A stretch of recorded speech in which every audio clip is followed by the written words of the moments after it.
Afternoon and good evening, depending on whatever time you are joining us. Karibu sana to KNA Political Table, where we talk about matters politics and matters governance. Who did what, where, when, why, how. And of course, when we talk matters governance, matters politics, as usual, we never fail to ask the question: how much money was used, how much money was spent, and how much is the taxpayer going to use, more or less. Now, what is happening in Kenya? As usual, we'll let you know that right here alongside Emmanuel Bosirio, who helps us understand matters politics, matters governance, what is happening within us, Kenya, Africa, East Africa, and the world at large. So we know currently the new DPP was sworn in, that is yesterday, that is Renson Mulele Ikongwa. And the president, that is William Ruto, highly emphasized on the importance of accountability at all levels and arms of government, of course, stating that corruption is and remains the most difficult challenges that is confronting Kenyans and the public offices in Kenya as well, as it breeds one, inequity, and two, leads to loss of property as well as public resources, of which you've seen that being a very, very, very ailing thing in the nation, something that is being fought of late. So, of course, the instructions also came with the DPP being asked not to politicize the war on graft as well as corruption, because, as stated, some cases by the previous regime, or also previous regimes, were used to settle political scores over issues that had nothing to do with corruption as well. So he also brought back, that is the president, the Mambo ni Matatu phrase, urging the DPP, that is the Gonga, to play the active role in ensuring that property of the people of Kenya is not abused. Let's take a listen to President William, and then William Ruto will be right back. It is your duty as the head of the Office of the Director of Public Prosecution to ensure that non-partisan, uniform, consistent, and high-quality prosecutorial actions are always the benchmark of your office. Without fear or favor, without different standards for big fish versus small fish, without avoiding actions against the so-called sacred cows, you have been mandated by Kenyans to ensure that justice reigns on all the so-called sacred cows. You have the support of the executive, and the presence of all these leaders here is testimony, and of every state organ, of both tiers of government and all three arms of government, and of the millions of Kenyans who are looking up to you and your officers with hope and expectation. We will respect and uphold the independence of your office and provide you with the necessary assistance that we can as you pursue the sacred goal of making Kenya a more just and more safe nation for all of us. You will face criticism, Mr. Renson Omulele. You will hear calls for greater accountability and transparency in your office's decision-making. This is part and parcel of public service and state office. I trust that you will understand that in our vibrant democracy, Kenyans demand for and deserve to receive a higher standard of service from those they have entrusted with high office, starting with me and including you. The oath you have taken today before God and man places an extraordinary burden of responsibility on your very able shoulders. It is a solemn commitment to serve with fidelity, to pursue justice without fear or favor, and to uphold the rule of law in every decision that you will be making.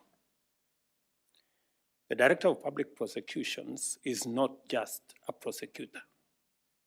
You are a defender of justice, a protector of the vulnerable, and a voice for those who are too often voiceless. Your position is meant to ensure that prosecutions are initiated and conducted all in a manner consistent with the values and principles the Kenyan people hold very dear. The role of the DPP sits at the intersection of investigations and judicial processes. Thus, your success is dependent on the synergy you build with all other actors in the criminal justice system. And that is why I am most pleased to note that today we have the entire membership As of you begin the your National tenure, Council of remember Administration that of you Justice are not alone. members. You have a nation that share standing in the firmly burden behind of you. responsibility, ensuring that justice Your is tenure, truly. Remember that our you shield are not and alone. defender. You have a nation standing firmly behind you, supporting your every effort to ensure that the law is justly administered and that the rights of all are respected. As you begin your tenure, remember that you are not alone. You have a nation standing firmly behind you, supporting your every effort to ensure that the law is justly administered and that the rights of all are respected. May your tenure as the Director of Public Prosecution be marked by triumph of justice, and may you stand as an inspiring example of integrity and dedication to duty. My good brother Omulele, Ingonga, Renson, I want you to know that we stand here today. I know you have members of your family here, because the office you're holding from today is a very high office in the Republic of Kenya. And the expectations are equally high. And I want to encourage you that you will succeed, because you have the support of all these people, and you have the support of the people of Kenya. Kenyans are resolute, and they are determined to make sure that we rout out corruption in our country. As you have heard, I have said, mambo ni matatu. And you know one of them, it is up to you to discharge. So you have a duty to make sure that the property of the people of Kenya, the resources of the people of Kenya are not abused, they are not wasted, they are not stolen, and through corruption, the people of Kenya don't lose. I am very clear in my mind as to where we want to go on this matter, and we will defeat corruption. I am confident that we will defeat corruption, because the people of Kenya have so decided. So you have a huge responsibility, but you will succeed because all Kenyans will support you. I am very confident that the criminal justice system will work with you to make sure that we deliver to the people of Kenya that which they expect. The presence of so many others, including the Speaker here, members of the executive here, the leadership of Parliament, and other organs, is a clear testimony that you have the support and goodwill of every actor within our criminal justice system and other arms of government. You assume office at a unique time in our nation's history.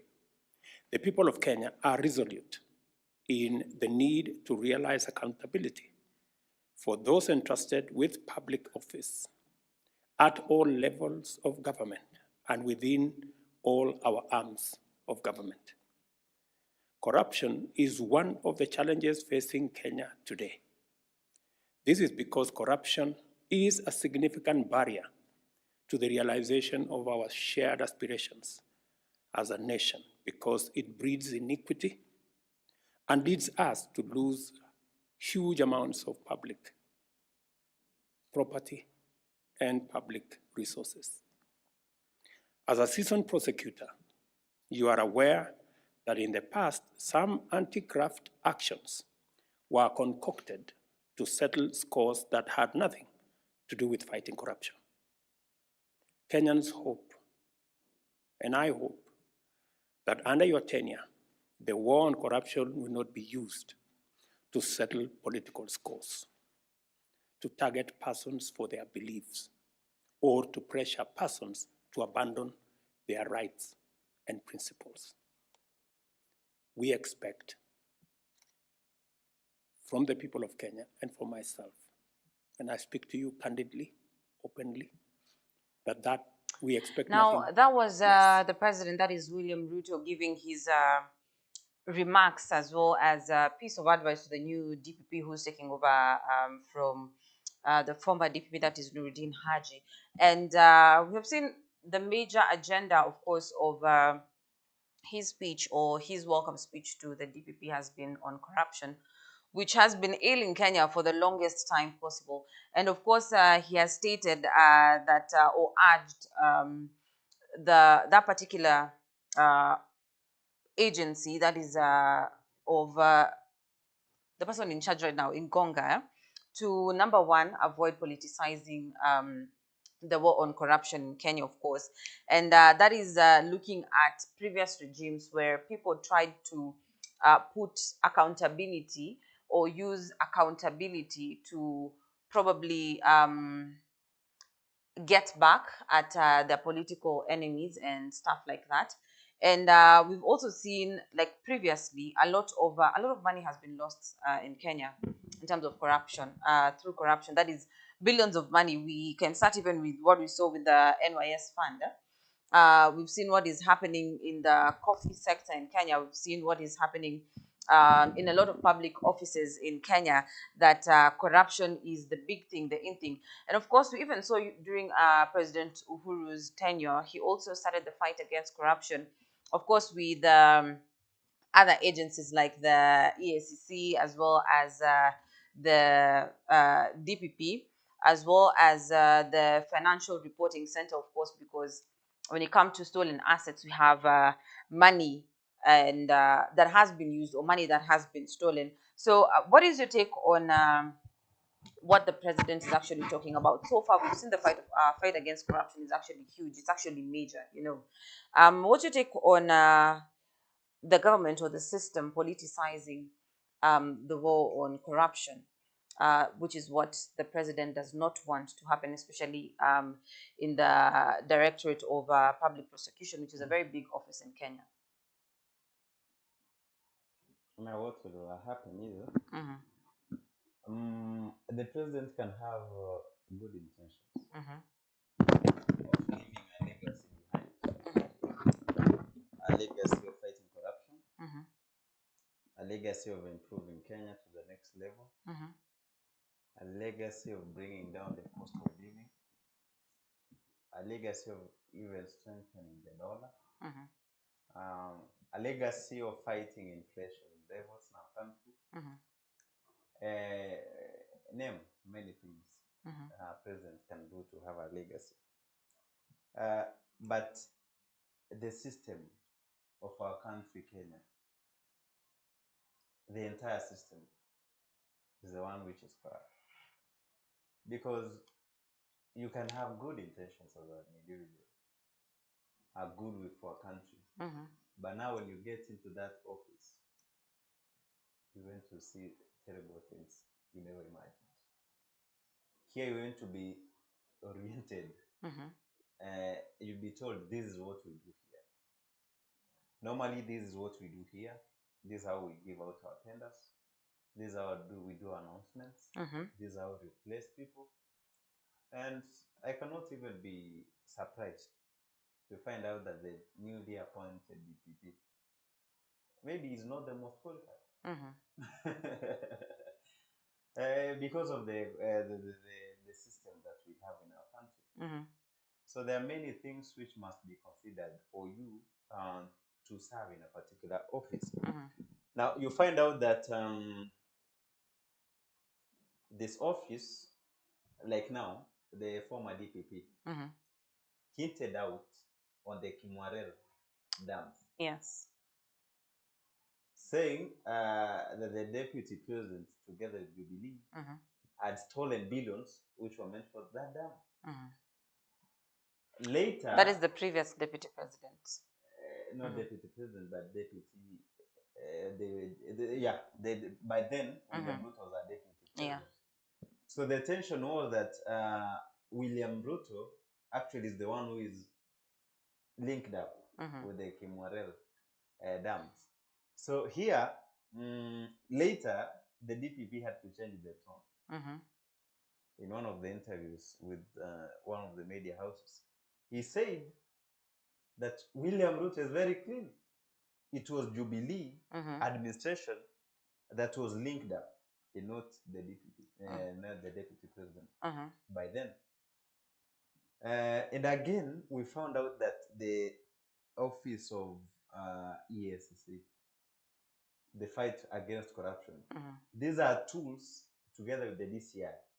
So DCI pamoja na EACC pamoja na the office of DPP. So they are tools which the government uses at the same time to punish those going against the government of the day. And do you feel like as a country, for example, now for the citizens, they have really lost hope in the systems as well as public offices because of the high rate of corruption? You know, if today you do a survey, for every 100 Kenyans, you would ask, how do they trust politicians that they are not corrupt? 95 Kenyans will tell you that all politicians are corrupt. All government officials are corrupt. You know, this brings, you know, what brings this is that you find someone had totally nothing, had no money during campaigns, funded by other things, people, entities, businesses, and then less than 3, 4, 5 years, the same person is a millionaire. How comes? Where do you get this money? Now, the money which was meant for contracts, they are pocketed. We have tenders za kwa hewa tu. A tender is allocated, money is given out, but that project is nowhere to be seen. And some people have pocketed money. Now, what the President William Ruto is trying to do, and other leaders can do, for you to rule out a country and to reduce the cost of living, the first thing that you must handle is corruption in the government. Yeah. Because first, there are people who are in government now, but in the previous government. So they have been in the previous systems, and they have been knowing how corruption is being done, how deals are being made, how money is being made in particular offices. And now you vote in, as we voted in a new administration of the President William Ruto. He might come with a clean team, ready to serve Kenyans. But where he's placing them, he's placing them in the rotten system. So what should be changed here is not only individuals, but what should be cleansed up to be clean is the entire system.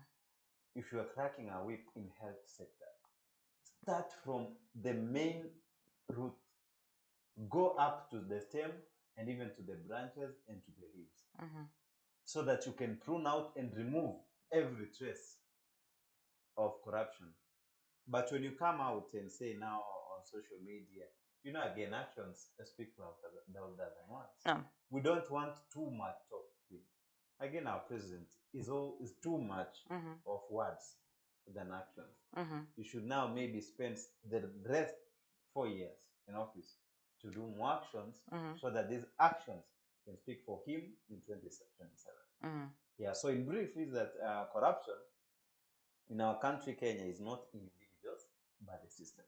You can find someone, a professional who understands the bad of this corruption, but going to the same office, you find that things done in this particular office, you're being told, do what Romans do, when you go to Rome. So such things, you're being introduced to corruption.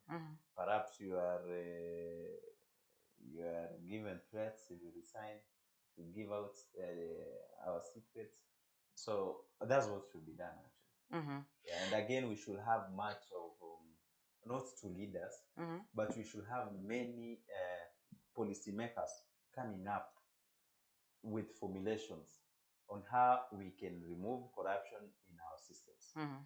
We need to have education, public awareness. That now as a country, what we are facing is that we are facing a corruption, high levels of corruption in the country. We cannot continue going this route. Let's remove the few corrupt individuals who are using the few the opportunity that we've given them as voters to continue to embezzle funds which are meant for development. You know, it's very, very bad that a common mwananchi wakes up in the morning to come and vote for you with hopes that you as a leader, you're going to help these Kenyans.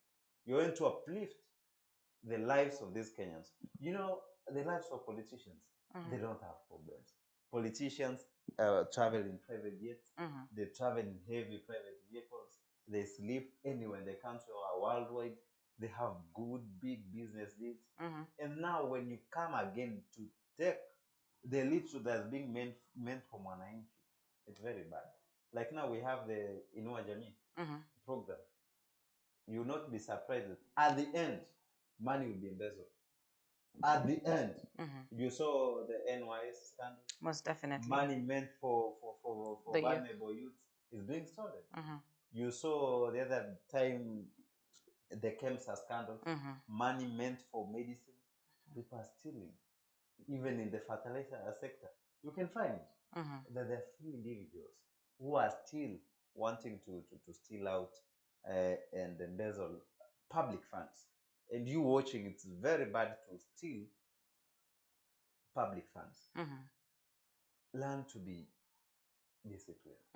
Your salary is enough to sustain you. Your allowances is enough to sustain you. You have every privilege.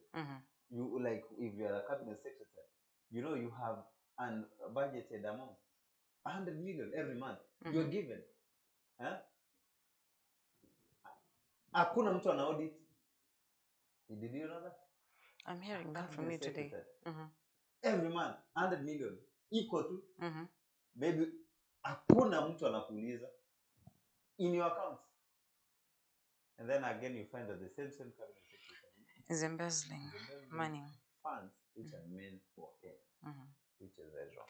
So, in short, in summary, we get that it is not whatever war we have on corruption in Kenya. Number one, is not a political thing, rather a failure in the system, in the offices in system. You know, and the question that I'm even posing to you guys is: do you still have confidence in public offices? Do you have confidence in where you go to get your services? It could be the Department of Immigration, it could be the health sector, it could be in the sports sector, it could be in the energy sector, agriculture sector if you're a farmer. Do you still have confidence in the offices in place? Do you still have confidence in public offices?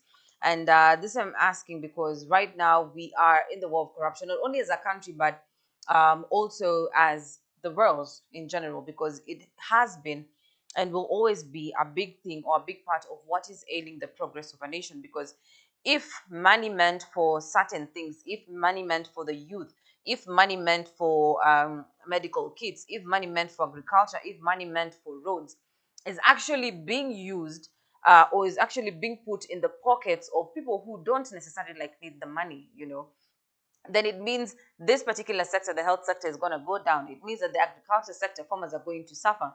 It means that the education sector, we are going to have children who are not going to school or who are not having access to affordable as well as quality education because funds were stolen somewhere. So it's high time we need to fight against corruption, even as individuals, Yans and Assisi, because even as part of the system, part of these bodies that are mandated to fight corruption as well as put people accountable for the funds that are being used out here, starting from even the Kenya Revenue Authority, you know. The whole essence of having these systems in place is number one to ensure that the funds allocated to certain projects or to certain entities are actually being used the way they're supposed to be used, you know.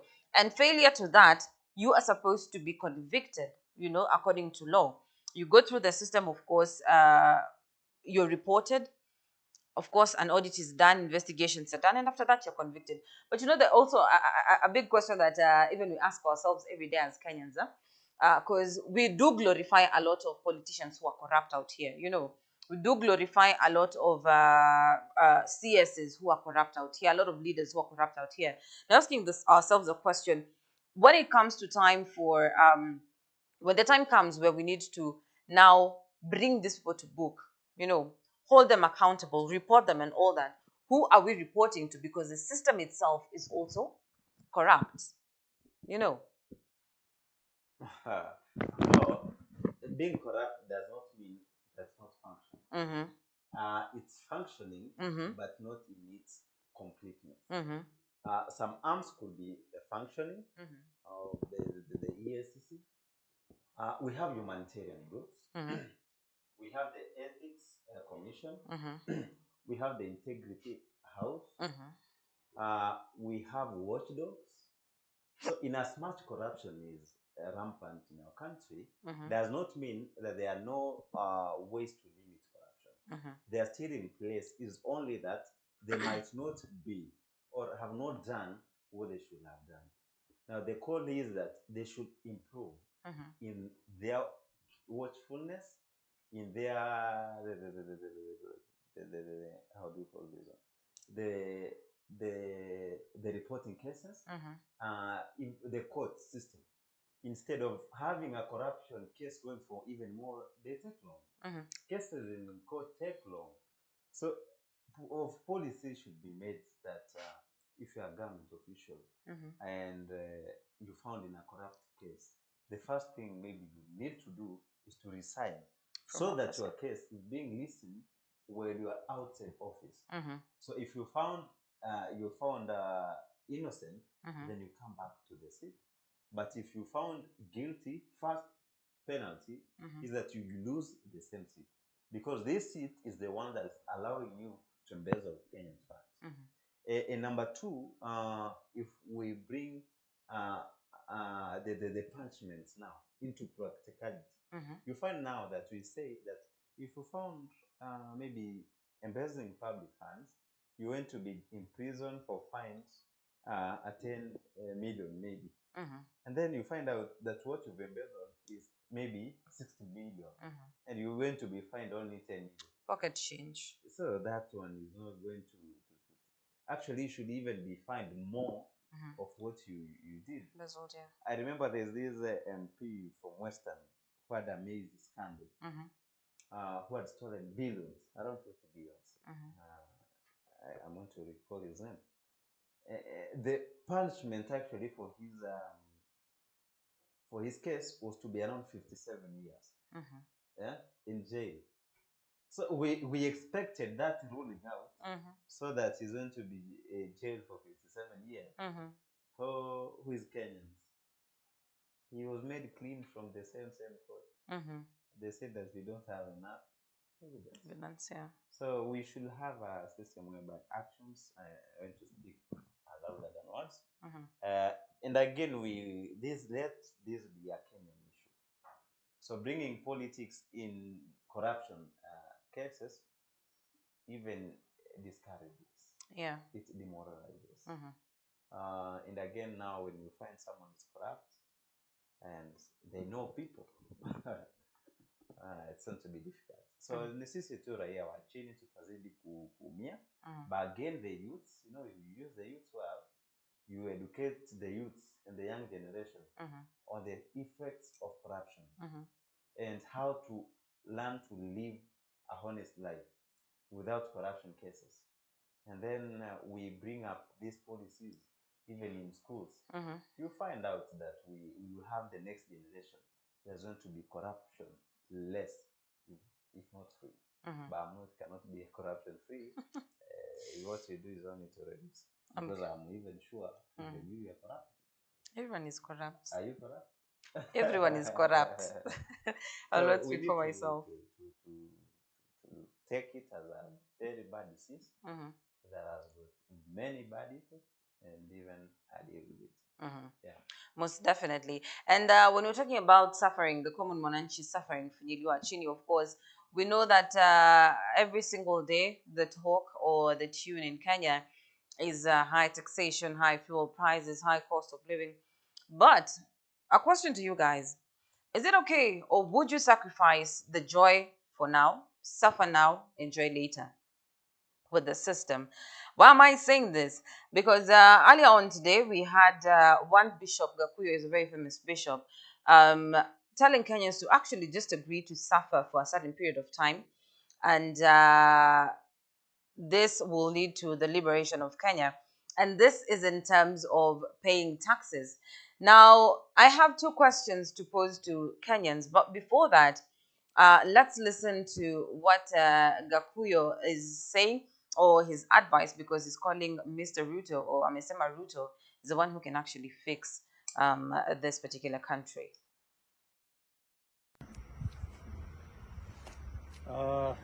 Amjamboni, ni vizuri wakati mwingine tunaambiana ukweli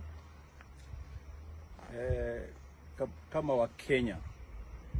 Kuna neno ilitumika na Mheshimiwa Rigathi akasema, we inherited a dilapidated economy. Hiyo neno mimi sijawahi kuisikia na mtu mwingine, nilisikia na Rigathi Gachagua, Rigiji. But as I look into things, William Ruto na serikali yake ya Kenya Kwanza wamechukua economy ambayo imejaa madeni. Hizi mabarabara zilikuwa zinajengwa na Uhuru Kenyatta, express highway, hawakuwa wamelipa hizo pesa, zinalipwa na William Ruto.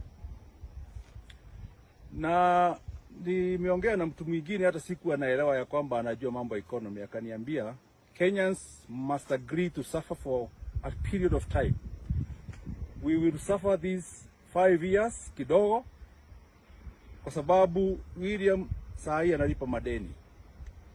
Kenya Kwanza kazi yake ile ameachiwa na Uhuru ni kulipa madeni. Na nataka kushukuru sana kwa maana wa Kenya hawajajua kulipa kodi. They don't know how to pay tax. Kenya is full of cry babies. Na hii neno ya hasra saa hii iondolewe.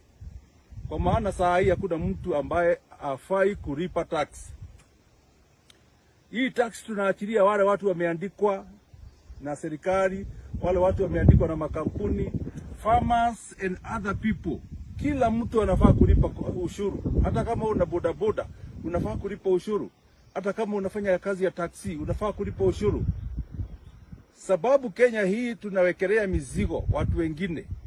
Sasa saa hii tunawekelea tu watu wa mafuta. Kuna wengine hawanunui gari lakini bado wako na pesa nyingi sana. We need a government that will follow them. Let everybody know how to pay tax. Na hii ni kitu ambacho ukienda katika nchi za ng'ambo, mtu akifika miaka 18 anafunzwa kulipa tax. Kenyans have to stop cry babies. Hatuwezi kuendelea kulialia mkiambiwa mfanye ulipe tax. Na hii iko ndani ya Biblia. Yesu akasema Kaisari apewe yake na Mungu apewe yake. Hakuna mtu anafaa kuishi kama kupe. You cannot live in Kenya like a parasite. Kila mtu anafaa kujua kulipa ushuru. Everybody. Sio tuachie watu wengine, na wale wengine na ndio wengi wasemage ati mimi ni hasura, mimi ni hasura. Hapana. Kama you are earning something, you need to pay tax from that thing. I want to encourage KRA. Get us from where we are hiding. Get everybody. Get everybody. Let everybody pay tax so that we can make roads. We can bring water. We can educate our people. There is no way the government can run without people paying tax. And we have now Mr. Fixit. Mr. Fixit anaitwa Bwana William Ruto. Na wakati wako umefika mzee, we did not have a leader like you. Wewe fanya siasa lakini wacha watu wote walipe tax. You are the Mr. Fix of Kenya. Let people pay tax. And then hatutakuwa kila wakati tunataka pesa tunaenda ng'ambo. Hatutakuwa kila wakati tunataka pesa tunaenda kukopa. No. Wacha hiyo, ulisema ulichukua, wewe ni mwanafunzi wa Kibaki. Huyo Kibaki alijua kuchukua kodi. Continue and correct tax from Kenyans. And don't fear. That is the truth. Even God is backing you because you are doing the right thing. There is no way you will run this country without tax. Na wana watu wanakataa kulipa majute, wafuatwe. Kila mtu mahali yako wafuatwe, alipe jute. Ukinunua gari, lipa jute. Ukileta mizigo, lipa jute. Kenya itakuwa na pesa ya kutosha kujirani. Asanteni sana. Yeah, so as for that video, of course, number one, Gakuyu states regarding Gachagua, that is the deputy president of Kenya's statement, that they inherited a dilapidated nation, stating that wamekuja wakapatana na system that has debt over debt over debt, and the current taxation system in Kenya, or the current taxation system in Kenya is all in aim to see Kenya or the country get to a point where it doesn't need to actually borrow money to continue its development, or whenever the country wants to do something, they don't have to borrow money. Of course, we know that Kenya's debt, as per now, is almost approximately 5 point something trillion, and a lot of new taxation systems have been introduced in Kenya. You know, you wake up every single day, something is being taxed. We have an increment in like the fuel tax from the previous 8% to now 16%. We have seen people who are earning a salary. The amount of taxation that is there is so high to understand that by the time you're receiving your salary, of course, imereducika at a certain price. But according to this particular individual, according to his statement, amesema, or he's suggesting that Ruto and his plan ndio kiboko ya Wakenya, and that is the only way to see Kenya move forward or thrive even economically, urging Kenyans to, it's okay to suffer now, but what a reap better fruits later on. What would you say about that statement? Do you qualify it or nullify it? No, it's not about qualifying it or denying it. At times we want to reason from his point of view, what he wanted actually to bring out. First, seems he does not understand the challenges Kenyans are. The main reason why we go to every general election after 5 years is to elect leaders whom we believe are able to transform our lives from where they are to a better level. We don't go for election just for formalities now that after 5 years we have to go out. Yeah. So the 8+ million Kenyans who voted for Mheshimiwa William Ruto had hopes in him compared with other competitors. So they had hopes that by voting in him is going to help our lives. Kenyans who don't want to know whether you found out an empty bank account. We will not understand. What we want to see is that we want to see things moving. And at times, being a leader, this now calls for wisdom as a leader. When you are a leader, you don't come out and blame each and every person. When will Mr. President blame Uhuru Kenyatta? Until when? You wake up, when you're in opposition, you are blaming Uhuru Kenyatta for bringing in Raila Odinga for handshake things. You're a president up to now. You've not settled down. You still blame the former government. You know, that does not give us hope as Kenyans. Until when your deputy is still, even is so emotional to the former president. Now, this calls for wisdom as a leader.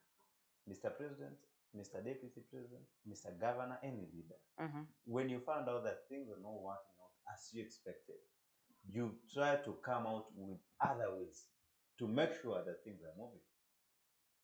Now, you tell us we never found money. Like now, the issue about the roads, which Uhuru Kenyatta, they were being made. And contractors were told to relocate until when they're commanded back. Now you are the head of state. Can you tell the contractors to go back? Mm-hmm. Continue building the country as you're looking out for money. Eh? Don't come and tell us and blame.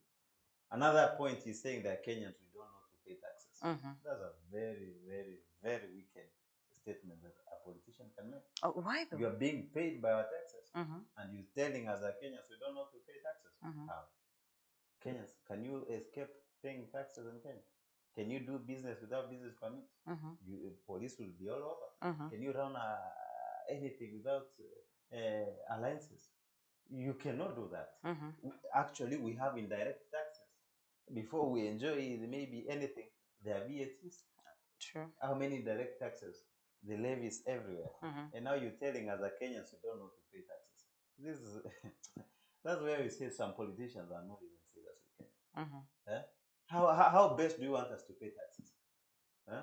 When the taxes are too high, they should be minimized. You're telling us that we don't know how to pay taxes. Mm-hmm. This is so petty of you, Mheshimiwa.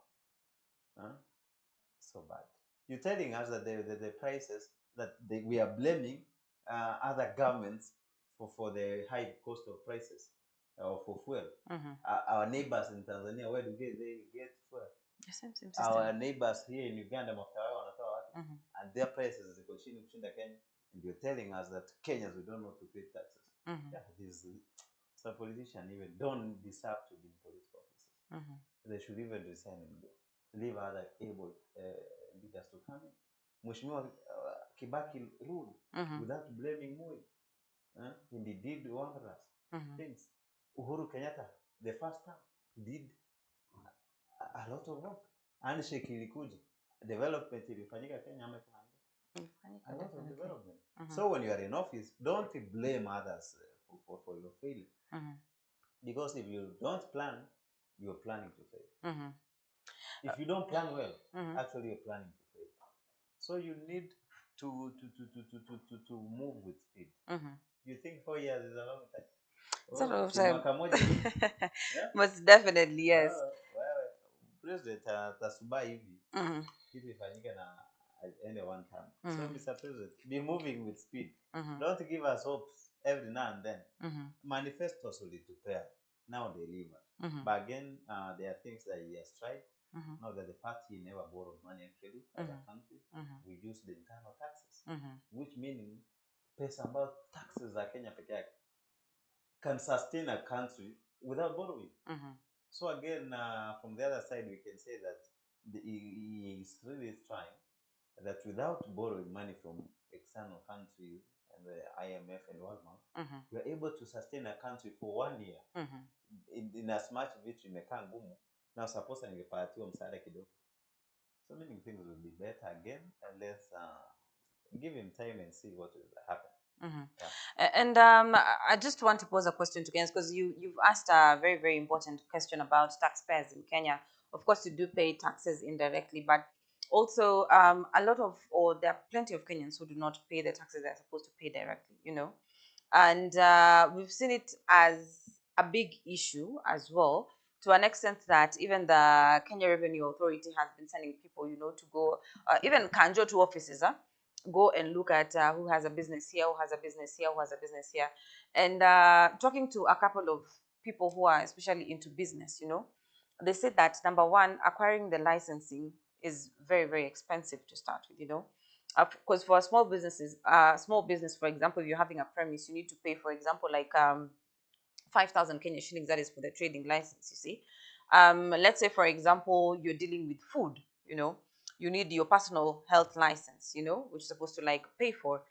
You also need a health license for the premises. You also need a fire license for the premises. You also need a health and sanitation license for the premises, So you find by the time you are starting, or by the time you want to start a business, or continue a business, there is a lot of money that you need to spend, probably which was your capital, So most Kenyans prefer to go the other way. Start now, ukimbizane na kanjo baadaye, That's why I was saying that the system is the one which is not serious. Fault. Now, if we move out from, actually, I'm liking how the KRA are moving. We have many Kenyans who don't have even a KRA. Facts. and if somehow it's not functioning, Mm-hmm. what needs to be done, and as they are doing it, let's move to digital. Let's have digitalized licenses. Mm-hmm. And again, issues with licenses. They might not be expensive as you think, Mm-hmm. compared with the profits people make outside here. Mm-hmm. So Kenyans, they want to do businesses without even paying a tax, No. which is very wrong. Mm-hmm. You must give to Caesar what belongs to Caesar, and Right. pay tithes to God. Mm-hmm. Now you find that Kenyans don't want to pay God tithes, don't want to give Caesar the government As due. its due. Mm-hmm. Now at the end of the day, you find out that you want to say now that you're a business person. Mm-hmm. A serious business person enjoys losses and enjoys profits at the same time. And again, these are some of the things that the government has made it necessary for you to run a business. Mm-hmm. So how long will you dodge? How long will you dodge? How long would you dodge? Because things are changing every day. Mm-hmm. Today we are able to dodge the government. Mm-hmm.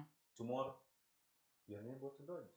And from the experience and from the business people and entities, it's better to comply with the government requirements, because it will be cheap and affordable for you, the one Kenyans want to avoid, compared to when you are caught up and you're being fined. Again, now you don't want to have a health license. You are putting the lives of many Kenyans at risk. Your business itself, you don't want to have a license, maybe insurance. Anything can happen unforeseen. And who will take care for your business? And again, you'll be crying to the same government. So in as much many Kenyans want to say that they are paying taxes, there are others who are not paying taxes, and they need to do that. But I know maybe direct taxes are being paid, and I know you cannot be employed in a government office without taxes. And serious private companies, you cannot work without paying taxes. Maybe there are those in the private sector like farming, and of which you must get tax. And it's very narrowly for you to escape tax. Most definitely. And the question that we're even asking to you guys out there is, number one, do you know how to pay your tax? Because we have e-systems that are there. Of course, you can pay your tax like Even filling returns. you know, it's a big problem with to Kenyans, a big problem to Kenyans. But if KRA would have allowed me to market them, then that would be different. But we thank God for e-systems, because like I personally file my tax returns through my phone. I don't have to go and pay someone at the cyber to do it for me.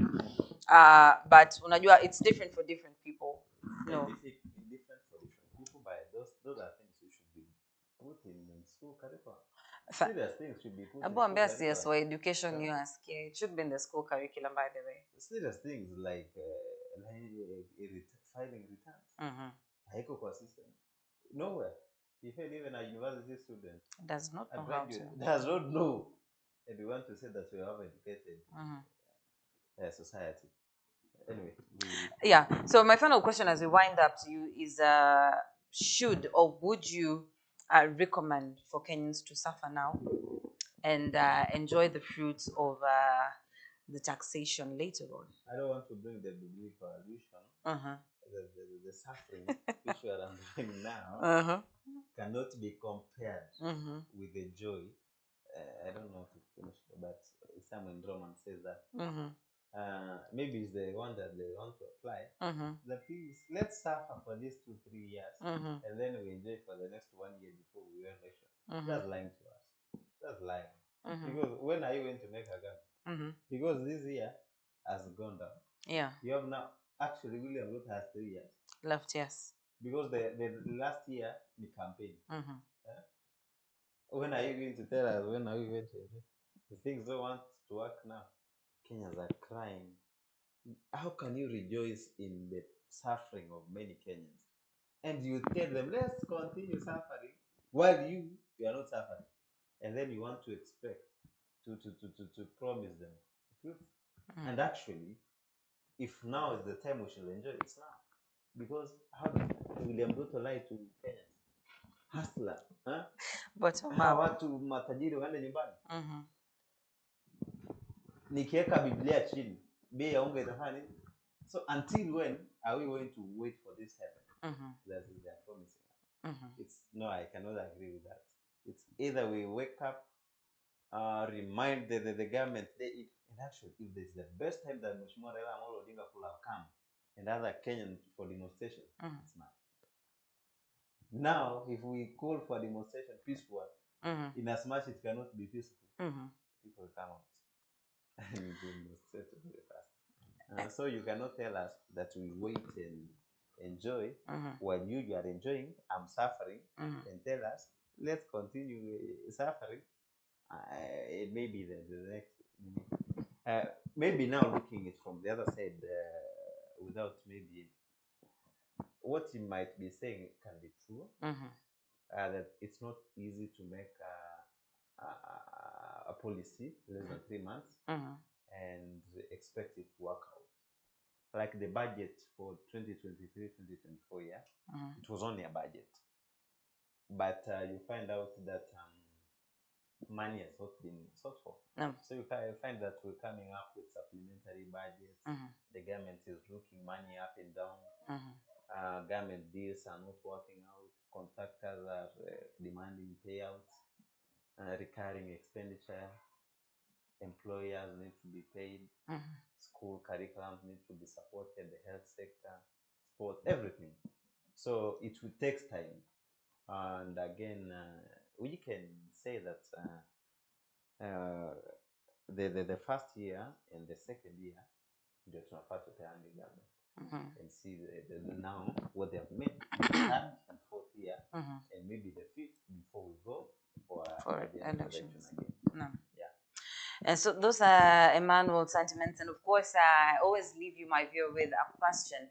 So, do you feel, or do you agree to or disagree to sacrifice right now, sacrifice your pocket right now for a joyous future or for a better future? That is in regards to paying taxation, in regards to the suffering that Kenyans are going through right now. That is the question that I'm posing to you. I repeat again, do you agree or would you disagree to sacrifice now so that you can enjoy later the fruits of what the current system or what the current government is offering to Kenyans? Please feel free to tell us on the comment section. Very much open. And as usual, if you're new, if you're returning, welcome to the KNA family. This has been the KNA Political Table, of course, with me and Emmanuel Bosire, where we discuss matters governance, matters politics, what is happening where, who did what, where, when, why, and how. So from us, we are saying good morning, good afternoon, and good evening to you, depending on whatever time it is in your zone.